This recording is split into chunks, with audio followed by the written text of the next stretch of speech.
আজকের ব্লগটা সকালবেলায় শুরু করে দিলাম। আমি একদম রেডি হয়েছি, শুধু আমি নয় আমরা সবাই। আর এই দেখো সবাই মিলে বেরিয়েও পড়েছি। টোটো করে কোথায় যাচ্ছি বলো তো? হ্যাঁ, টোটো করে যাচ্ছি ছোটো মাসির বাড়ি।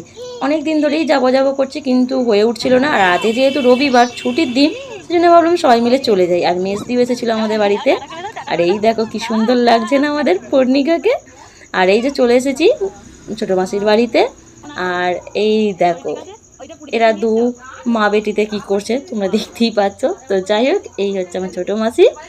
আর দিদি এখন মেয়েটাকে খাওয়াচ্ছে, ওকে খিচুড়ি খাওয়াচ্ছে। আর এখানে আমরা বসে মিষ্টি খাচ্ছি। তো মাসি মিষ্টি দিয়েছিলো, সেই মিষ্টিটাই খাচ্ছিলাম। খাওয়ার পরে তারপর দিল মাসির কষা মাংস, বেশ ভালোই লাগছিলো। দুপুরবেলা খেয়ে দিয়ে একটুখানি শুয়েছিলাম।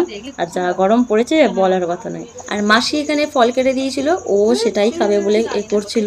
তো ওকে একটু তরমুজ দিচ্ছিলাম। তো যাই হোক, আমরা এখন বাড়ি যাই। তোমরা ততক্ষণে একটা লাইক করে দাও।